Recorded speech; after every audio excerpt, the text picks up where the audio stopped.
जयसिंगपूरमधील भीमसृष्टी व कुरुंदवाडमधील बाबासाहेबांचा पूर्णाकृती पुतळा नव्या पिढीसाठी प्रेरणादायी. संजय पाटील यड्रावकर. भारतीय घटनेचे शिल्पकार डॉ. बाबासाहेब आंबेडकर यांचे विचार नव्या पिढीला प्रेरणा देतील यासाठी जयसिंगपुरात भव्य भीमसृष्टी तसेच जयसिंगपूर कुरुंदवाड येथे भव्य दिव्य असा डॉ. बाबासाहेब आंबेडकर यांचा पूर्णाकृती पुतळा लवकरात लवकर साकारला जाईल, असे प्रतिपादन युवा नेते माजी नगराध्यक्ष संजय पाटील यड्रावकर यांनी केले.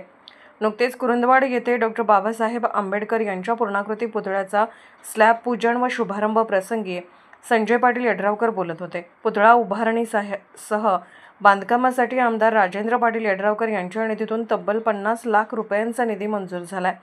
दरम्यान आजच्या कार्यक्रमाच्या सुरुवातीला संजय पाटील यड्रावकर व उपस्थित मान्यवरांच्या हस्ते भगवान गौतम बुद्ध व डॉ. बाबासाहेब आंबेडकर यांच्या मूर्तीचे पूजन झाले. तर कुरुंदवाड पुतळा समितीचे प्रमुख धम्मपाल ढाले यांनी स्वागत केले. त्यानंतर पुतळ्याच्या स्लॅबचा शुभारंभ संपन्न झाला. यावेळी बोलताना संजय पाटील यड्रावकर यांनी डॉ. बाबासाहेब आंबेडकर यांचा पूर्णाकृती पुतळा उभारणे, त्यांचे विचार अखंडितपणे जागृत ठेवणे आहे. पुढच्या पिढीने आत्मसात करून सक्षम नागरिक घडावेत. डॉ. बाबासाहेब आंबेडकर यांची विचारधारा पुढील पिढ्यांपर्यंत पोहोचवण्यासाठी ग्रंथालय, अभ्यासिका तसेच UPSC, MPSC मार्गदर्शन केंद्र उभारण्याचाही संकल्प केला आहे. समाजाच्या सर्वांगीण विकासासाठी नेहमी कायम पाठीशी उभे राहणार आहे, असेही यावेळी बोलताना म्हणाले. जयसिंगपूरमध्ये उभारण्यात येणारी भीमसृष्टी ही केवळ एक वस्तू न ठरता समाजाला मार्गदर्शन करणारे केंद्र ठरेल, असा विश्वास त्यांनी व्यक्त केला. कुरुंदवाड शहरातील डॉ. बाबासाहेब आंबेडकर यांच्या पुतळा उभारणीमुळे तेथील नागरिकांमध्येही मोठा उत्साह असून हा उपक्रम ऐतिहासिक ठरणार आहे. यावेळी संजय पाटील यड्रावकर यांच्या हस्ते उपस्थित भीमसैनिकांना लाडूचे वाटप केले.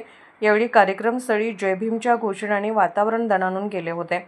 या कार्यक्रमास ज्येष्ठ नेते रामचंद्र डांगे, डॉ. SK माने, रमेश भुजुगडे, रामचंद्र मोहिते, अनुप मधाळे, मुख्याधिकारी मनोजकुमार देसाई, सुनील कुरुंदवाडे, संजय शिंदे, शाहीर आवळे, अण्णाप्पा आवळे, जय कडाळे, सूरज शिंगे, धम्मपाल ढाले, उदय डांगे, संजय कांबळे, स्वप्नील गोरे, अक्षय आलासे, ॲडव्होकेट विजय जमदग्नी, दादासाहेब पाटील, जवाहर पाटील, बाळासाहेब दिवटे, रविकिरण गायकवाड, सुनील चव्हाण, योगेश पाटुकले यांच्यासह कुरुंदवाड शहर परिसरातील भीमसैनिक मोठ्या संख्येने उपस्थित होते.